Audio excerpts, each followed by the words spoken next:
Hello and welcome into episode 17. Wow, we made it that far. Episode 17 of the Stomp the Bus podcast. And there's been some interesting stuff that's happened around ASU in the past 7 or so days since I last spoke to all of y'all out there. ASU played a game in which they did not allow a touchdown and they lost. They lost 15-14 to the Stanford Cardinal in Palo Alto in a game that was obviously tough to watch if you're a Sun Devil fan, but also a game that they shouldn't have lost. Let's be honest. Like, they deserve to lose, right? Because if you only score 14 points in a college football game, in any college football game, you deserve to lose, even if you end up winning.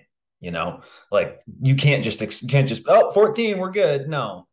Maybe if you're playing Iowa this year, but that's about it. But anyway, 14 points scored in both in the first half. Two pretty good second drive of the game. Valladay scores on a touchdown, and then Jones throws a perfect pass to Badger in the second quarter, and you're up 14-6 at halftime. And I was thinking, hey, you got to score 30 in the second. You got to get to 30 points to make sure you feel like you're good, because teams come back all the time. And Stanford did come back. They scored three more times, but it was three more field goals. So they only ended up scoring 15 points. ASU's defense did a great job. I thought the cornerbacks played really well. Bro Torrance was great.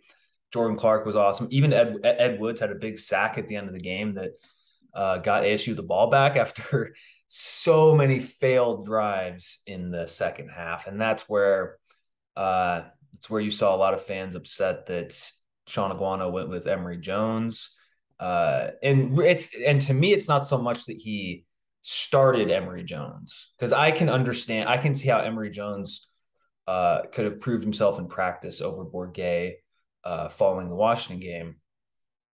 But what really the big mistake from Aguano here wasn't starting Jones, especially since Jones played fine in the first half. He wasn't, clearly the offense was moving at least well on two drives, right? It's that he stuck with him for so long in the third quarter and into the fourth quarter.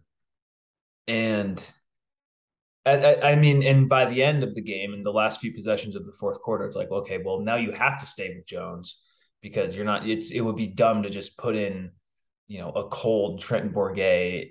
Hey, go lead us on a field goal drive. And unfortunately, one of the small details of this game is that Carter Brown. I think it was the second quarter. Let me check. But he short kicked a 41-yard field goal that looked like it looked right down the middle. Yep, missed field goal. Last possession ASU had in the first half. That would have put them up 17-6. And I think it's easy. I mean, that could have been the difference in the game right there, that kick. The problem is, though, I just feel like if ASU goes up 17-6 and at half and then just doesn't score for the rest of the second half, I feel like Stanford would have figured something out. Stanford calls its game a little differently if they're down 17-6 at half as opposed to being down 14-6. And if you're down, 14-6, it's just one possession. So just a really bad game, bad offensive game. And, they should have made the switch probably some point late in the third quarter to Bourget. And they didn't. And I think I said last podcast, if you were going to a bowl game at ASU as a 2-4 team heading into this past game, you had to beat Stanford, right? Because you had to be at 3-4 right now heading into the Colorado game. And then, you're 4-4. All right, like, let's see what happens down the rest of the season, But you're 2-5.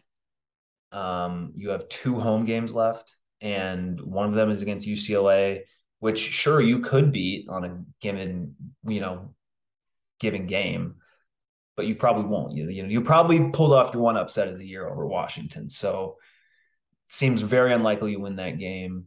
Oregon State, that's more winnable, but the Beavers will still be favored in that game, and even if ASU does win that game, Oregon State's a better team. So that's tough. Going to Wazoo is always going to be tough, even if the Cougars are so this year. And then going to U of A is going to be tough because they're thinking, hey, this is our chance to beat him, you know.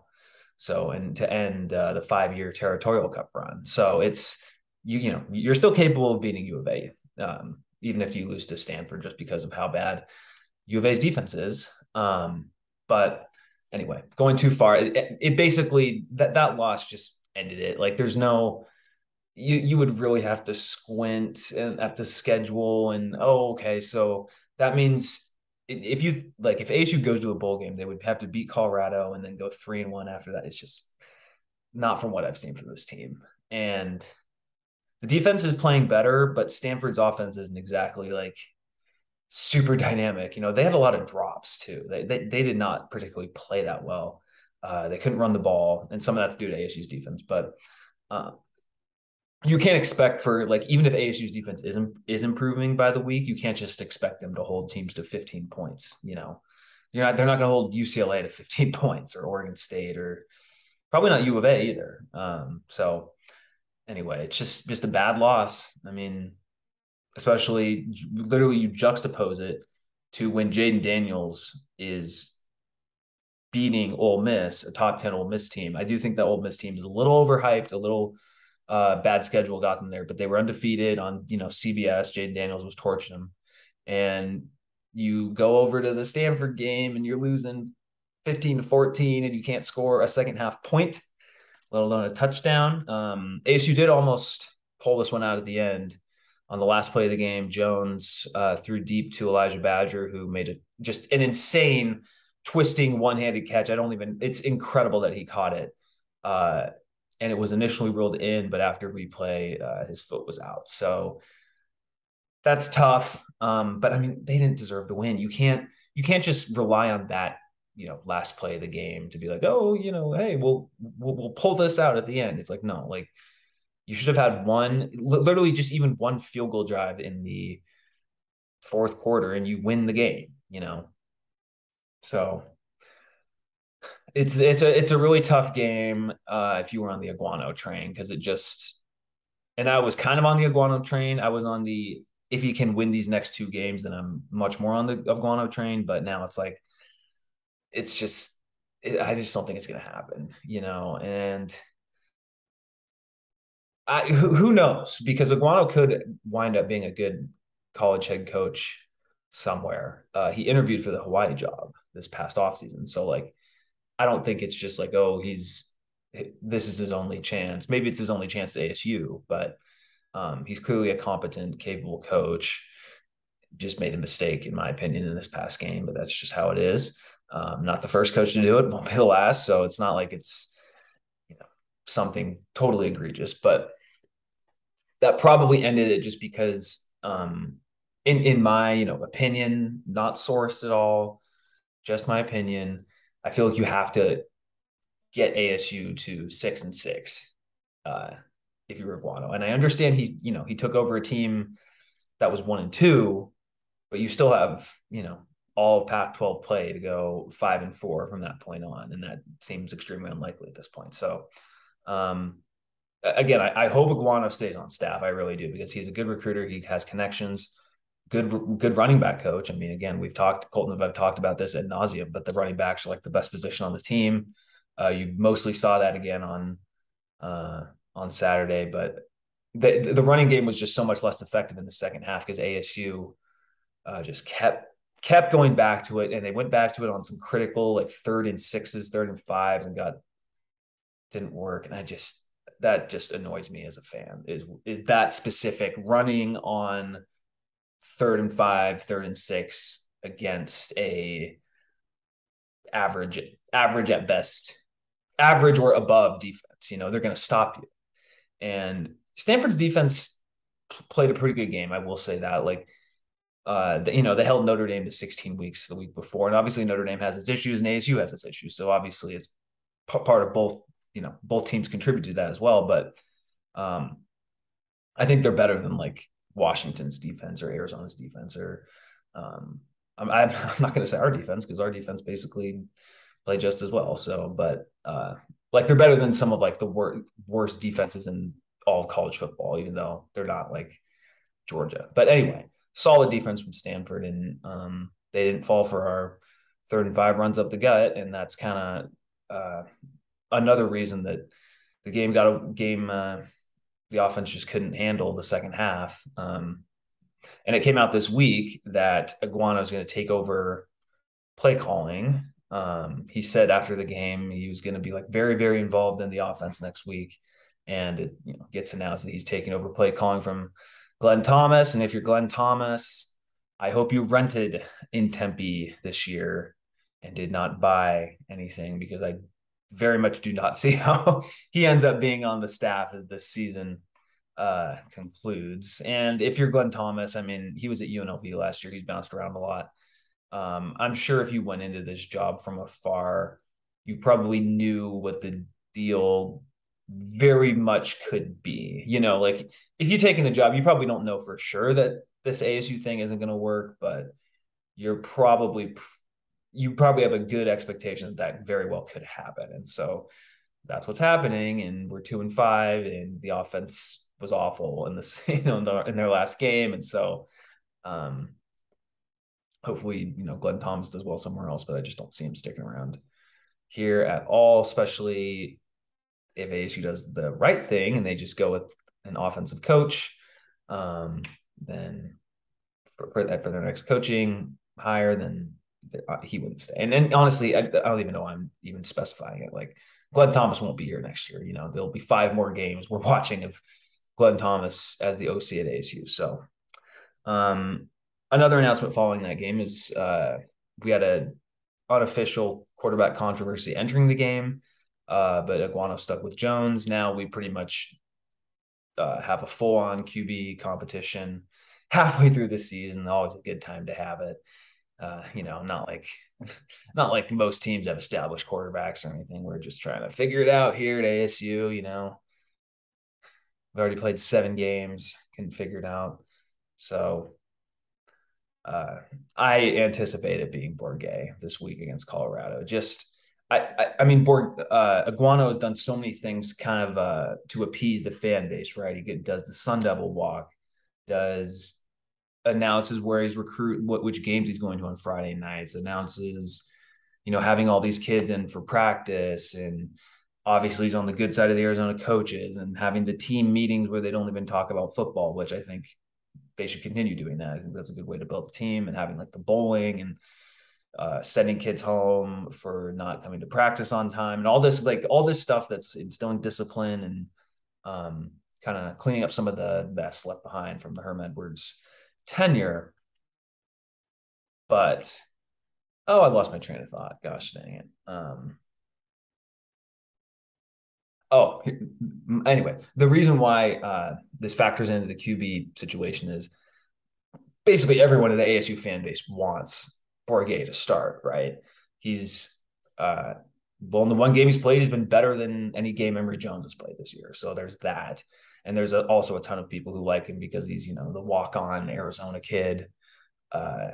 So it's, you combine those two things, and Emory Jones not playing well against Stanford. If Emory Jones, honestly, if they had just had 1 touchdown drive in the second half, it would have been an ugly win, but it would have been a win, So that if he had just played average, then I might not be having this conversation right now. There wouldn't be a quarterback competition, but he didn't. And so this is, we're back to square one, having a QB competition.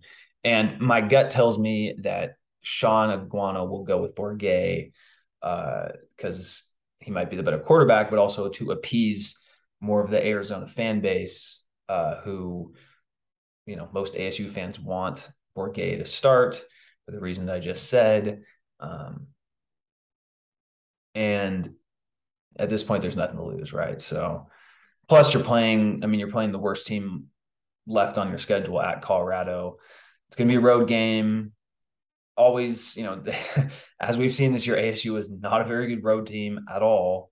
But this should be their chance to win a road game because they're playing a very bad team. Colorado is not as bad as we thought they were going to be because they did upset Cal a few weeks ago, but last week they got killed by Oregon State on the road. And what you need to hope for an ASU fan, if you want them, well, you should want them to win. There's no tanking. I get not caring and being apathetic until the new coach is here. I understand that, but if you're actually rooting for the team and want them to win, um, you should hope that Colorado kind of mustered everything up for that Cal game. And okay, we got our win in the first game with our interim coach, and kind of similar to the UW game for us, like built up momentum, and it was a close game too. Some things bounced their way and they were able to win, and that's great. If you're ASU, you need to hope that was their one moment, the one time they all came together and they're all super motivated. And after getting killed last week, it's like, all right, let's just ride out the season if you're Colorado. So Colorado being bad might be more helpful than anything ASU could do on Saturday. And another huge advantage ASU has in this game is its defense. Like, ASU's corners are really good, or at least pretty good, and defensive line has kind of played better recently. And Cal Soeli doing a good job at linebacker. I think he's going to finish with he's leading. I think he's like top 5 in the country in tackles or something, which is kind of an indictment of the ASU defense because he has to make so many tackles. But it's still impressive for him to be up that high, especially in his last year here. So the defense is starting to kind of click things together. I think allowing 38 points to Washington, that doesn't look as bad. Like Washington's offense is really good. I know they just scored 28 against Cal, but Justin Wilcox is a good defensive coach, used to be at Washington, and I'm not gonna and Cal is just more of a defensive program as well than even ASU is. So that's kind of what I attribute to that. But I think ASU's defense is actually kind of starting to figure some things out. Definitely the more talented side of the ball, that's for sure. So anyway, that's probably enough of the analysis for this team, because look, I mean, they're just as a whole unit, they're not very good. They're 2-5. Record speaks for itself, but as individual players, they're interesting. Elijah Badger had a fantastic game. I mean, he was making some incredible catches. Bro Torrance, like I mentioned, he had a few pass breakups. Like he's just a matchup problem for these wide receivers just because of his length. So those are two guys I'm really interested in watching as the rest of the year goes on. And especially with Badger, it'll be really interesting how the next coaching staff, will they be able to keep him here, or will he hit the portal? If it's an offensive guy, much more likely to keep him here. That just makes sense. Anyway, moving on to maybe the most interesting topic is the Ray Anderson rumors that led to a Ray Anderson news piece coming from Michael Crow. This kind of all went down on Tuesday. Got on Twitter Tuesday, and I just saw a good amount of ASU fans itching my nose here. Good amount of ASU fans talking about Anderson, rumors of Anderson's dismissal coming soon. And you also had a column from Chris Cartman on Sun Devil Source, basically calling for him to go, which I agree with. I agree with pretty much everything in that column. I recommend everyone read it. Also on Tuesday, there's a story from Hod Rubino and Devil's Digest that's titled "Ray Anderson's Job on Tenuous Ground at ASU." So when you have these big local media figures writing things like this, there's a lot of smoke in the area of Ray Anderson eventually leaving. There's been local podcasts, all sorts of local media. Definitely didn't report Ray Anderson is getting fired today, but more so of there's just rumors floating around, and I think people were kind of expecting something to happen on Tuesday, expecting for a tweet from Bruce Feldman saying ASU VP of whatever his official title is, ASU athletic director Ray Anderson has been dismissed from the school, yada, yada, yada. But no, we got the opposite of that from Pete Thamel, the ESPN, and the tweet reads, quote, Arizona State President Michael Crow tells ESPN that the school remains committed to athletic director Ray Anderson. Quote, Ray is our VP for university athletics. We are in the thick of making things work here, and Ray is moving things forward. End quote. The second tweet from Thamel talks about how Anderson is under contract through February 2026. But it also has a line at the end that Anderson himself isn't exactly super clear on what his role in the hiring process of the next coach will be. So that's very interesting that he had that connected to his original tweet, that Crow saying Ray is our VP. So a lot of people were upset with that on Twitter, saying, oh, why are you keeping him? I had a different reaction. Sorry. I think the word of all the rumors of Ray eventually leaving got back to Michael Crow, and maybe it's a contractual reason, something, with law and contracts. Don't ask me any specifics about it, but the reason why he could have sent that out is just to say, hey, like we weren't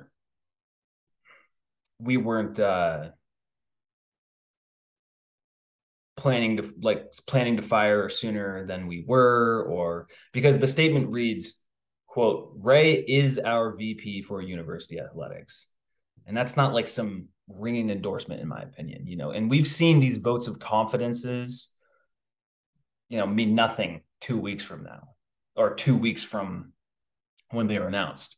I mean, Colorado, our opponent this weekend, earlier this year in September, their AD, Rick George, said, we support Karl Dorrell. Karl Dorrell is our head coach. And then eventually Karl Dorrell gets fired, So I think if you're an ASU fan,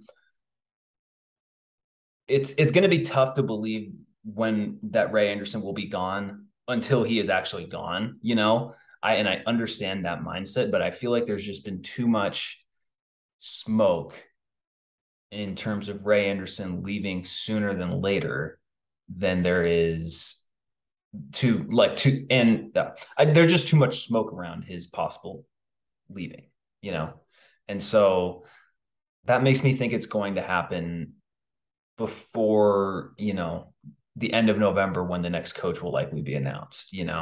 I think that there's just, like I said, too much smoke. If you have Devil's Digest and Sun Devil Source both writing fairly critical columns of Ray Anderson's tenure here, and they're both accurate, and I recommend you guys read them both, because it's not like, look, I get that there are some of the smaller sports doing well. Men's golf played for a national championship, but that doesn't matter to the majority of ASU fans. Football matters. Men's basketball matters. Women's basketball matters. And women's basketball, I would say, who knows how Natasha Adair will do. But I mean, it's not like, Charlie Turner Thorne was there already when he got there. So men's basketball, I would give him a C on that hire with Bobby. I still think that's an incomplete, though, just because I think this men's basketball team could be a tournament team this year. I think they have they're talented. They brought in a lot of good transfers. But anyway, with football, I mean, it's just obviously a horrible hire to hire Herm Edwards. Reeked of nepotism, because it's literally his friend and former client, someone who, I don't want to say totally unqualified for the job, because he wasn't totally unqualified, but he was not a good enough choice for how out of the box he was. Let me put it that way. And obviously it led to the NCAA situation that we find ourselves in right now. And don't tell me that Herm didn't know anything, because he definitely knew some things.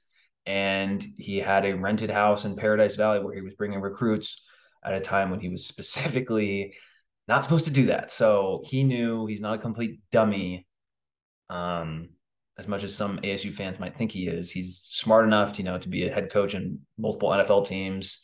So he knew what was going on. I mean, he may not have knew everything that was going on, but he knew enough of what was going on. So just that's why it was a terrible hire from Ray, and that's why I think eventually he will be gone. Um, look, if who knows what the future holds in terms of Ray? I just with so much smoke, I just feel like it's not going to be very much longer. And the fact that multiple reporters were at practice, this would have been on Tuesday, and they had to tweet out Ray Anderson is present at ASU football practice. So it's like, okay, why is that a big deal? Like he goes to ASU football practice a lot, I'd imagine. But for it to be news that he was there, to me, that shows that like, okay, there's a lot of smoke that eventually there will be a new athletic director. And so that is good. Maybe Crow's waiting for some final information from the NCAA to come and relieve him due to that. Maybe it's some contract stuff. I don't know what Ray Anderson's contract is, so that could be completely wrong for me, but who knows?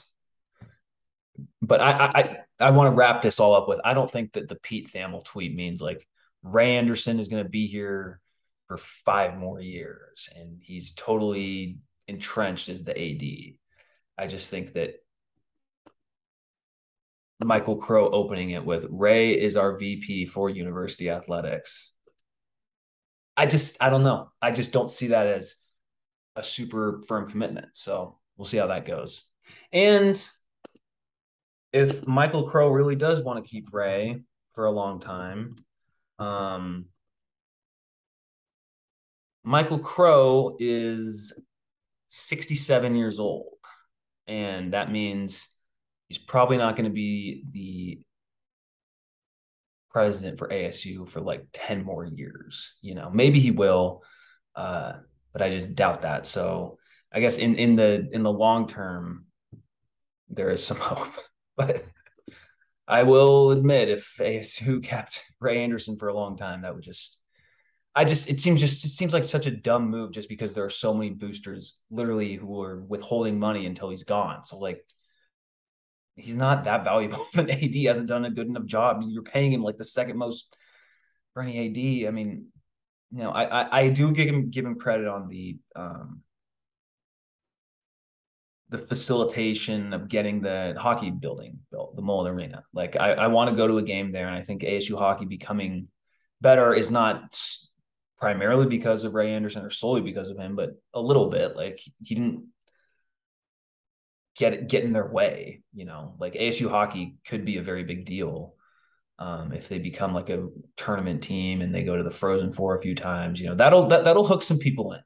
That'll hook some people in. So I do give him credit for the hockey stuff, but that's not enough when football is underachieving and in an investigation. Baseball is arguably the worst it's ever been, and this is a school that cares about baseball, and men's basketball hasn't meaningfully improved. So we'll see what happens on that end. I will leave this episode with a final thought about the coaching search. Dion is still my number one. But that just kind of feels like a pipe dream right now. Maybe it's not. I don't know. He's still my number one. Matt Rule is not. I just don't think he's going to come here. But if he does wind up coming here, then perfect. Like I would be totally fine with that. And we've talked about Jamie Chadwell, and we've talked about Brent Brennan from San Jose State a little bit. We've talked about, I've talked about on Twitter, Tennessee offensive coordinator Alex Galesh. I would love Tennessee OC Alex Galesh as the next ASU head coach because that offense works. It's basically the Baylor offense. So, wouldn't mind that. But the name I just keep coming to is Kenny Dillingham. I mean, put together a masterful game plan against UCLA on Saturday, just scheming guys wide open, which that's fantastic. that shows that you're not just winning based off Oregon having really good players. You're getting them in wide open space. He has Bo Nix playing super confidently, using Bo Nix very well too, not asking him to do things that he doesn't need to do, and running him a lot because he's a great athlete. Like,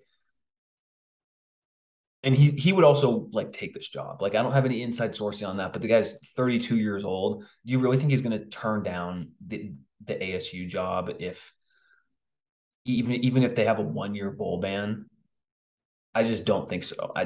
This dude coached at ASU, or not coach, was a GA and like an offensive assistant at ASU under the Todd Graham era. So he's been here when it's been good, because I think he was here for 2014 at least. So he's seen fairly high level stuff here at ASU. He's from here, played at Chaparral. I was looking him up today. He's been coaching in some form since he was 17 years old. And so you think, oh, he's only 32, but it's like, okay, well, he's been coaching almost half his life, right? Like, that's that changes things. And a lot of these young guys have done well. And look, he knows how to scheme up offense, and he's clearly knows how to cook Pac-12 defenses. That's what Oregon's been doing this whole year. Even in the Wazoo game that they almost lost, they moved the ball really well and still scored 40 points. Like, he knows what he's doing on offense, and he's also recruited. He was the OC at Auburn, so he's recruited in the SEC in the South. He's been at Florida State. That's getting connections with high school coaches all over the place. He already has some connections with them in Arizona just because he's been here. But I mean, he's had stops at Memphis with Mike Norvell, to obviously Auburn, to Florida State, and now Oregon, where recruiting connections on the west side of the country as well. So like, there's just a lot. There's just a lot in there with Dillingham. And I think, and he might be a guy that energizes the boosters as well. And that's very important too in the age of NIL. So Deion's still my number one guy just because of all the hype he would bring, the recruits that would come, and a lot of the current players that would transfer in, and just because of how cool he can make ASU. But Dillingham is definitely the more realistic option, and he is probably my number two choice. So I will leave with that. Go Devils. Please don't lose another embarrassing game in an embarrassing way against Colorado. And with that, I will head out. Thank you for listening.